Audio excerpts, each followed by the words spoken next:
বাংলা ভাব সম্প্রসারণ গাইতে গাইতে গায়েন, বাজাতে বাজাতে বাজেন। অর্থাৎ এর মূল কথাটা হচ্ছে যে মানুষ অনুশীলন দ্বারাই, চর্চা দ্বারাই, প্র্যাকটিস দ্বারাই ওই practice makes a man perfect, ধীরে ধীরে যোগ্য হয়ে ওঠে, ধীরে ধীরে দক্ষ হয়ে ওঠে। এটাই মূল কথা। তবুও এখানকার মূল কথাটি পড়া যাক।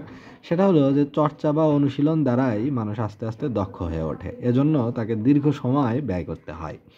এবার সম্প্রসারিতভাবে বলা হচ্ছে যে বারবার চেষ্টা করার মহৎ প্রবৃত্তি দ্বারাই মানুষ সাফল্যের মুখ দেখে। ধৈর্য ও অধ্যবসায় সহকারে মানুষ যদি কোনো কাজে পুনঃ পুনঃ অনুশীলন চালায়, তাহলে দেখা যাবে একদিন সে তার লক্ষ্যে পৌঁছবেই। হঠাৎ করেই কেউ বিখ্যাত গায়ক কিংবা বিখ্যাত বাদক হিসেবে আত্মপ্রকাশ করেন না। তাদের জীবন চরিত্র বিশ্লেষণ করলে দেখা যায় কঠোর অধ্যবসায় আর নিয়মিত অনুশীলনের দ্বারাই তারা সাফল্য অর্জন করেছেন। তেমনি কবি, সাহিত্যিক, শিক্ষাবিদ, বৈজ্ঞানিক অথবা রাষ্ট্রনায়কদের জীবনী পর্যালোচনা করলেও আমরা এই সত্যটি উপলব্ধি করতে পারি। কবি হিসেবে আজ যার এত পরিচিতি, তিনি কিন্তু কাব্য অনুশীলন শুরু করেছিলেন সেই কৈশোরে। শিক্ষাবিদ হিসেবে আজ যার এত নাম যশ, তিনি জ্ঞান অনুশীলনের পথকে বেছে নিয়ে তিল তিল করে তার জীবনকে সাজিয়েছেন। সন্ধানী বৈজ্ঞানিক আবিষ্কারের নেশায় ব্যয় করেছেন মূল্যবান সময়।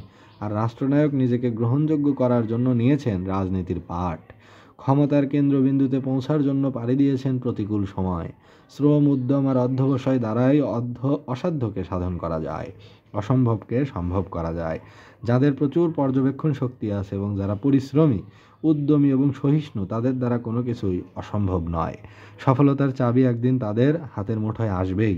কাঙ্ক্ষিত লক্ষ্য অর্জনের জন্য অনুশীলন এবং অধ্যবসায় প্রয়োজন, কেননা অধ্যবসায়ই হচ্ছে সফলতার চাবিকাঠি। অর্থাৎ এখানে মূল বিষয়টা বলা হচ্ছে সেটা হচ্ছে প্র্যাকটিস বা চর্চা বা অনুশীলন। এটি দ্বারাই মানুষ ধীরে ধীরে দক্ষ হয়ে ওঠে, সফল হয়ে ওঠে। এই জন্য মানুষকে ধৈর্য নিয়ে, অধ্যবসায় নিয়ে বারবার কোনো কাজ করতে হবে এবং সাফল্যের শিখরে তখন সেই আরোহণ করতে পারবে। আরোহণ করতে পারবে যদি আমরা বড় বড় মানুষের চরিত্র বিশ্লেষণ করি, তাদের জীবনী বিশ্লেষণ করি, তাহলে আমরা দেখব যে কবি, সাহিত্যিক, শিক্ষাবিদ, বৈজ্ঞানিক, রাষ্ট্রনায়ক, তারা কিন্তু এই সত্যটি খুব কম সময়ে উপলব্ধি করতে পেরেছিলেন। যারা আজ নামকরা কবি, তারা কি হঠাৎ করে কবি হয়েছেন? রাতারাতি না। তাদের যে অনুশীলন, কাব্য অনুশীলন, কাব্য চর্চা, সেটি শুরু হয়েছিল সেই কৈশোরে বা সেই শৈশবে। যারা শিক্ষাবিদ, তারা কিন্তু তাদের যে জ্ঞান অন্বেষণের যাত্রা, সেটা কিন্তু নিজেদেরকে তিলে তিলে গড়ে তুলেছেন অনেক বছর আগে থেকে। যারা হচ্ছে নামকরা বৈজ্ঞানিক, সন্ধানী বৈজ্ঞানিক, তারা কিন্তু তাদের যে গবেষণা কর্ম, এর জন্য ব্যয় করেছেন অনেক মূল্যবান সময়। যারা নামকরা রাষ্ট্রনায়ক, রাজনীতিবিদ, তারা কিন্তু রাজনীতির পাঠ নিয়েছেন বেশ আগে এবং তাদের রয়েছে গভীর পর্যবেক্ষণ ক্ষমতা এবং তারা নিজেদের ধীরে ধীরে যোগ্য করে তুলেছেন, মানুষের সাথে মিশেছেন, মানুষের কাছে নিজেদেরকে গ্রহণযোগ্য করার চেষ্টা চালিয়েছেন এবং ক্ষমতার কেন্দ্রবিন্দুতে যাওয়ার জন্য পাড়ি দিয়েছেন অনেক প্রতিকূল সময়, বিপক্ষ শক্তি, বিরোধী শক্তি। তাই শ্রম, উদ্যম আর অধ্যবসায় দ্বারাই অসাধ্যকে, অসম্ভবকে সম্ভব করা যায়।